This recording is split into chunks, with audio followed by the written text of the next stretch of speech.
इतिहास रचला याने, काही खास दिलं हो याने. इतिहास रचला याने, काही खास दिलं हो याने. मर्यादा नहीं वचने रे, विश्वास जपला याने. सप्तपदीने दिलेला हा उपहार रे, माझा शृंगार रे हा, माझा शृंगार रे. माझा शृंगार रे हा, माझा शृंगार रे. मंगळसूत्र, मंगळसूत्र, मंगळसूत्र, मंगळसूत्र, मंगळसूत्र, मंगळसूत्र, मंगळसूत्र, मंगळसूत्र.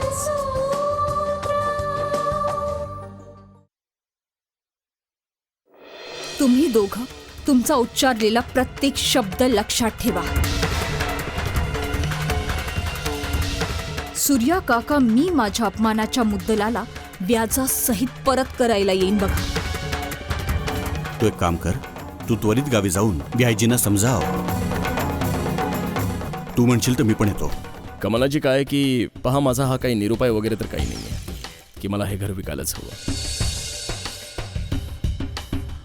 बस गोष्ट इतकीच आहे की मला एक नवं घर घ्यायचं आहे आणि मला म्हणून हे घर विकायचं आहे. सूर्या काका आणि स्नेहा काकीनी पप्पांना घरातून हाकलून काढले. जज साहेब, आपल्याला आमचं गाव कसं वाटलं? वहिनी, मी तर याआधी कितीतरी वेळा ह्या गावात आलोय. शिवराम भाऊंसोबत विचारा यांना. आणि तसंही तुमचं गाव खूपच सुंदर आहे.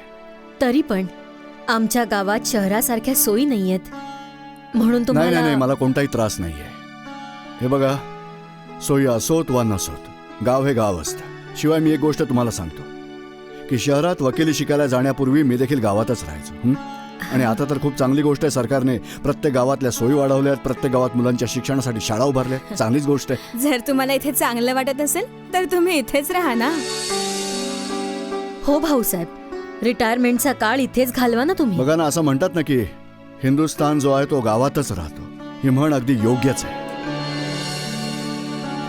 मला गाव तर खूप आवडतं, पण माझी इच्छा आहे की मी गावातच राहावं. मी आता बघूया की मी कधीपर्यंत इथे राहतो. आणि पहा, तुम्ही गावातल्या लोकांना ना मुळीच कमजोर समजू नका. मी पण नाही समजत. हे गावचं देणं आहेत. पंडित नेहरू आहेत, लाल बहादूर शास्त्री आहेत, मौलाना आझाद आहेत, सुनीता विलियम्स आहे, कल्पना चावला आहे.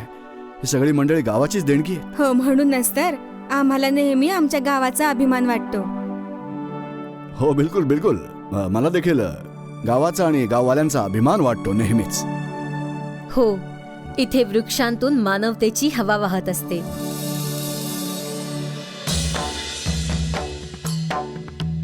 वर नदीतून ममतेचं पाणी वाहत राहतं.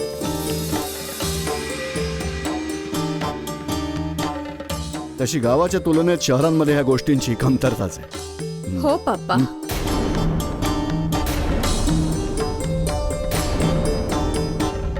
रितिका, तू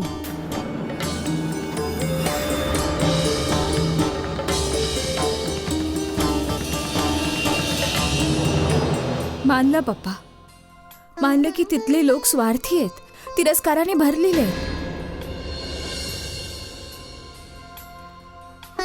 मानलं की स्वार्थी लोकांनी ते शहर भरून गेलेलं आहे, पण त्या शहरात तुमची मुलगी पण राहते. मी हे कधीच नाही विसरलो रितिका. अगं, माझी मुलगी शहर आणि गावात काय, माझी मुलगी माझ्या हृदयात राहते. असं जर तुम्ही मला विसरलं नव्हतं तर इतकी मोठी गोष्ट लपवून तुम्ही मला न सांगता मला भेटता का निघून आलात पप्पा? रितिका, मी तुला कसं समजावू बेटा. जे काही झालं ना, त्या जागी माझा जीव घुसमटू लागला. मला वाटलं की जर मी बेघर झालो तर मग मी या शहरात पण नाही राहू शकत, म्हणून मी गावी आलो. यांच्यासाठी आलो, शिवरामजींसाठी आलो. इथे आलो अशासाठी की इथे मला थोडी शांती मिळेल, मोकळेपणा मिळेल, एकांत मिळेल. बस, आणखी काही नाही. रितिका बेटा, जज साहेबांना आम्ही इथे घेऊन आलो. हो बेटा, आम्हीच आग्रह केला.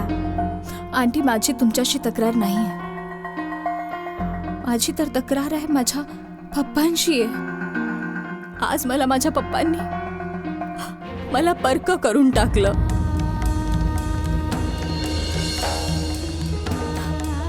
आज यांनी मला ही जाणीव करून दिली की मी त्या लायकच नाहीये की त्यांचा मुलगा बनून त्यांचा आधार बनू शकते. हो ना पप्पा? नाही नाही नाही, मुळीच नाही. असं काहीतरी वेड्यासारखं बोलू नकोस तू.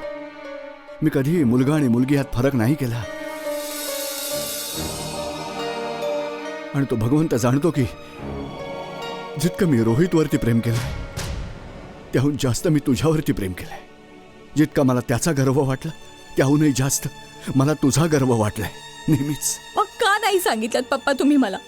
बोला, का नाही सांगितलं की तुमच्या भावाने तुमचा विश्वासघात केलाय? का म्हणून नाही सांगितलं? हे बघ रितिका, सूर्याला मला धडा शिकवायचा आहे. माझी इच्छा आहे की त्याला त्याच्या चुकांची जाणीव व्हावी. पण तो देखील माझ्या मुलासारखाच आहे. म्हणून मी संयम राखला आणि त्यावेळी गप्पच राहिलो. पण मी गप्प नाही राहू शकत पप्पा.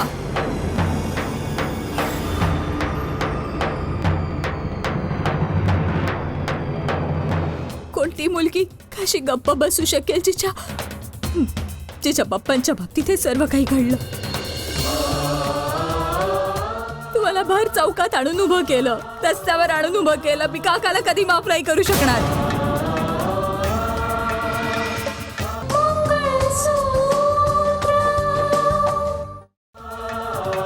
इनफॅक्ट मला माझीच लाज वाटते की अशा वेळी मी तुमचा आधार नाही बनू शकले. हे कोणी सांगितलं तुला की तू माझा आधार नाहीस? तू तर माझा खूप मोठा आधार आहेस. माझ्या मनाला विचार, माझ्या आत्म्याला विचार तू की किती मोठा आधार आहेस तू माझा. बेटा, आम्ही प्रयत्न करू की जज साहेबांना शहराची आठवण पण नको यायला. पण मला तर पप्पांची आठवण येईल ना आंटी.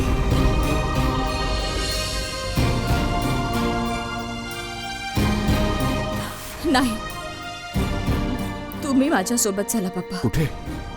माझ्या बरोबर, माझ्या घरी, माझ्या सासरी. तुम्ही तिथेच राहायचं. चला माझ्यासोबत. आम्हाला पर्क नको समजूस मुली. ह्या निमित्ताने कमीत कमी मी स्नेहाच्या पापांचं प्रायश्चित्त तरी करू शकेन. तुम्ही माझ्या बोलण्याचं वाईट नका वाटून घेऊ आंटी. मला समजतायत तुमच्या या भावना, पण मी माझ्या वडिलांशिवाय नाही राहू शकत. चला पप्पा. नाही बेटा, माझे संस्कार मला ही परवानगी नाही देत की मी आपल्या मुलीच्या सासरी जाऊन राहावं. हे माझ्याच्याने नाही होणार. बघ, मी थोड्या दिवसांसाठी इथे या गावात राहीन. या गावात मला शांती मिळते, एकांत मिळतो, मोकळेपणा मिळतो आणि या गावाला पण माझ्याकडून काही ना काही मिळतं. मी त्यांच्यासोबत शेती करायच्या नव्या नव्या पद्धती डिस्कस करत असतो. मी त्यांच्या सुखदुःखात सामील होत असतो. तुम्हाला हे म्हणायचे की आपलं दुःख दडवून दुनियेतील सगळ्या लोकांच्या दुःखात सहभागी व्हायचे? लोकांच्या दुःखामध्ये सहभागी होणं हा काय गुन्हा आहे? हा पप्पा, खूप छान.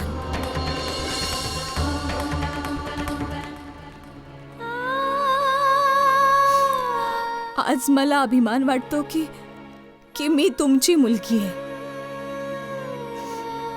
ठीक आहे, जर तुमची हीच इच्छा असेल तर तुम्ही काही दिवस गावीच राहा. मुळीच हरकत नाही.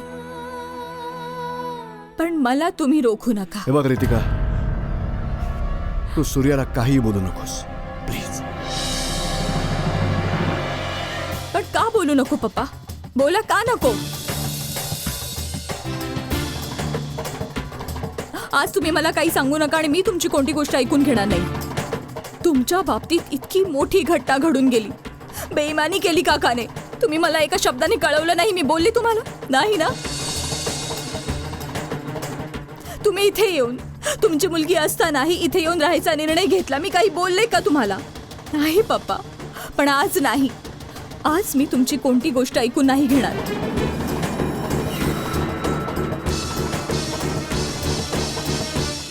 रितिका बघ, माझी ही गोष्ट अजिबात विसरू नकोस तू. त्या सूर्याला बघ.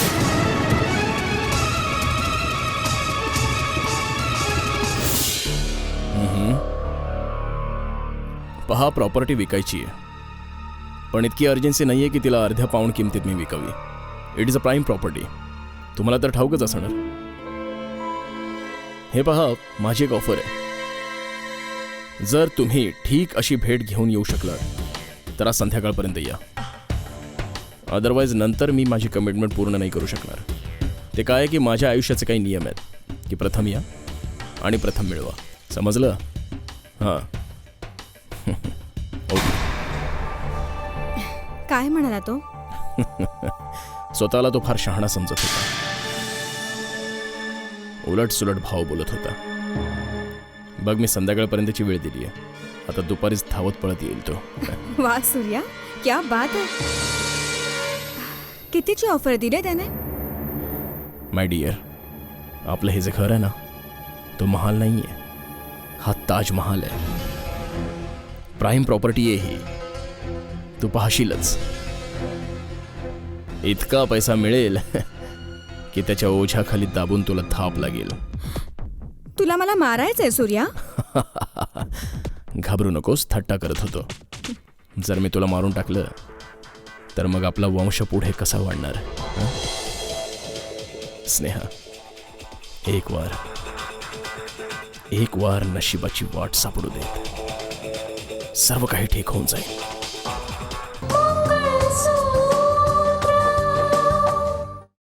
मला ठाऊक आहे की मी इतकी वर्ष अमेरिकेत एकटा राहिलो आणि तू इथे एकटी सोसत राहिलीस. पण यापुढे आता मी तुला माझ्यापासून दूर नाही ठेवणार. मी जिथे कुठे जाईन तू नेहमी माझ्या सोबत राहशील. माझी अर्धांगिनी बनून, माझी सोबतीण बनून. I promise. आपण आपलं एक छानसं घर खरेदी करूया. एक भलं मोठं घर. पहा ना सूर्या, आपल्या होणाऱ्या मुलाची बातमी आपल्याला जेलमध्ये कळली. आपण किती कम नशिबी आहोत. आपण तो क्षण एन्जॉय पण नाही करू शकलो. करूया, सगळं करूया. मी तुला म्हणवलं ना आता, काळाचा प्रवाह बदलू देत. मग तू पहा, सर्व करू.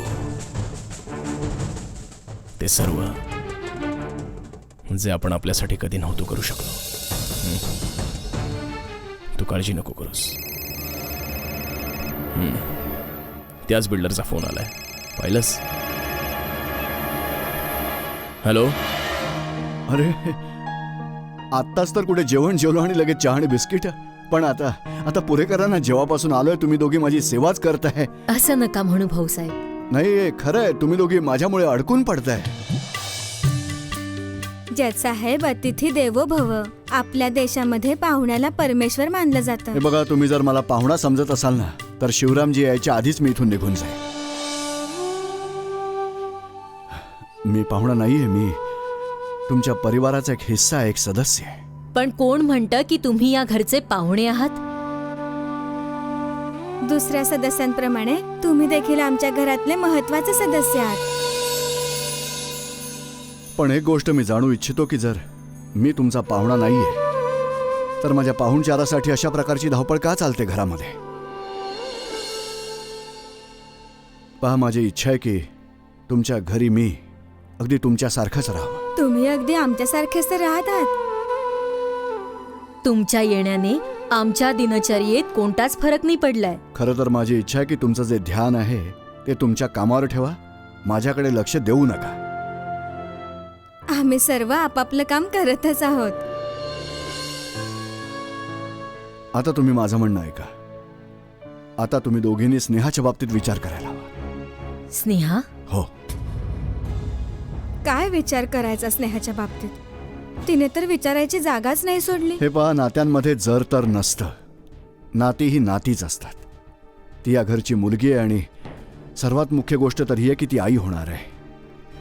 तुम्ही दोघींनी जरासा तिच्या बाबतीत विचार करायला हवा. उलट ती एकटी आहे. तुमच्यापैकी कोणीतरी तिच्यापाशी जाऊन तिची देखभाल करायला हवी. आता आमची ममता त्या मुलीकरता जराही व्याकुळ नाही होत. आम्ही लोक तिला विसरायचा प्रयत्न करत आहोत. आणि तुम्ही देखील त्या निर्दयीला विसरून जाल तर चांगलं होईल. स्नेहाच्या कर्मांमुळे एका आईच्या कोमल हृदयाला कठोर बनवलंय. हे पहा, स्नेहाने जे काही केलंय ठाऊक नाही कोणत्या लाचारीमुळे किंवा कोणत्या लालसेपोटी केलंय. अहो, माणसाकडूनच चूक होत असते ना. पण तुम्ही देखील तिच्याशी अशाच वागलात तर मग तिच्यामध्ये आणि तुमच्यामध्ये फरक काय राहील? तुम्ही या गोष्टीवर विचार जरूर करा.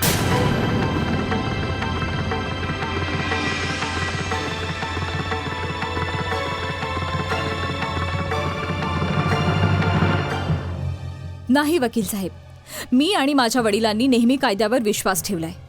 कायद्याची सेवा केली आम्ही. तेव्हा त्या माणसाला जो काही धडा शिकवायचा असेल ना, मी कायद्याचा आधार घेऊनच शिकवेन. समजलं तुम्हाला? हे तुम्ही काय बोलत आहात वकील साहेब? माझ्या पप्पाने कोणती चूक केली आहे? तुम्हाला पण असं वाटते की माझ्या पप्पांनी चूक केली आहे? दुनिया समाज भले कोणी काही म्हणो, हे मी मानायला तयार नाही की माझे पप्पा कुठेही चुकले आहेत म्हणून. उलट मला हे वाटते की हा माझ्या पप्पांचा मोठेपणा आहे, भलेपणा आहे की त्या माणसाने इतकं सगळं काही केलं आणि असं असूनही ते माफ करायला अजून तयार आहेत. पण मी माफ नाही करणार. मी कधीही माफ नाही करणार माझ्या सूर्या काकाला. मी सूर्या काकाच्या कर्माची शिक्षा नक्की मिळवून देईन आणि त्याच्याकडून माझ्या पप्पांची हर एक प्रॉपर्टी परत मिळवून देईन. ठीक आहे.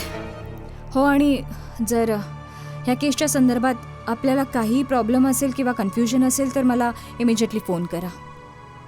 Okay, bye.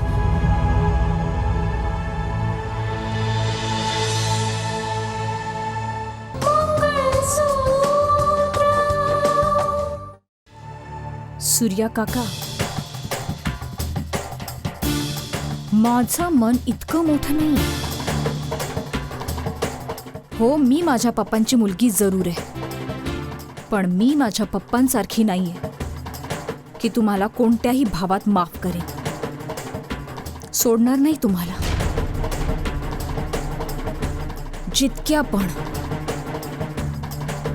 जितक्या पण वेदना तुम्ही माझ्या पप्पांना दिल्यात ना, मी बदला घेईन प्रत्येक वेदनेचा तुमच्याशी. कोणत्याही किमतीवर मी नाही सोडणार तुम्हाला. बस आता बघतच राहा. सरपंच भाऊ, तुमच्या गावाची पाऊलवाट सांगते की तुमच्या गावाला विकासाची नितांत आवश्यकता आहे. तुम्ही बरोबर सांगता जज साहेब, पण विकासाचे वारे तर हळूहळूच वाहत असतात. मग गती वाढवा ना विकासाच्या वाऱ्याची. अहो, बाहेरच्या देशातील शेतकरी जे आहेत ते हेलिकॉप्टर आणि लहान विमानांनी बियाणं पेरतात आणि तुम्हा लोकांचं इथे बैलांशिवाय चालत नाही.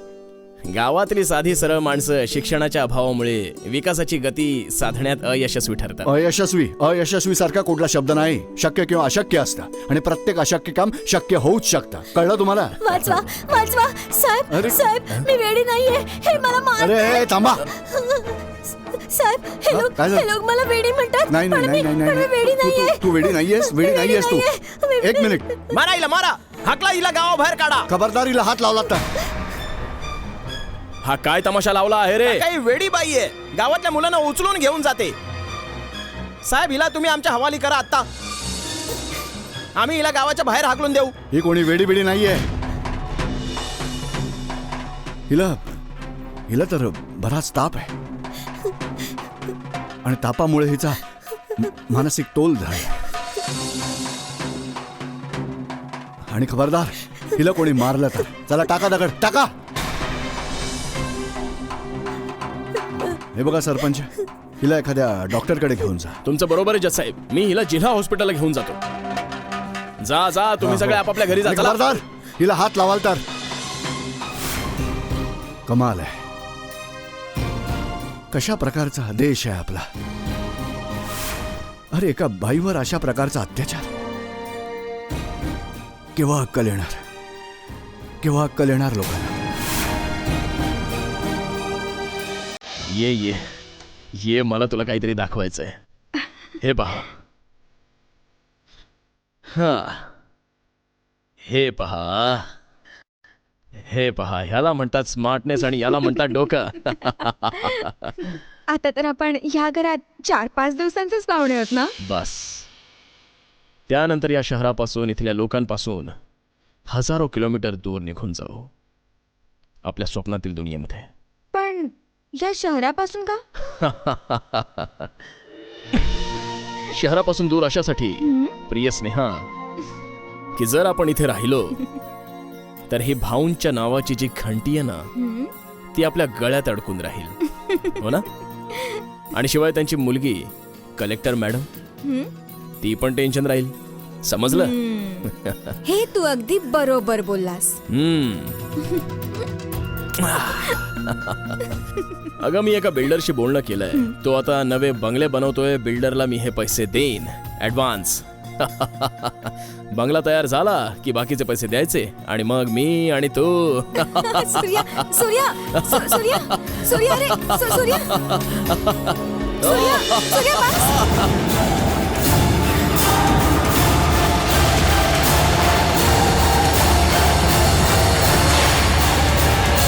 स्नेहा.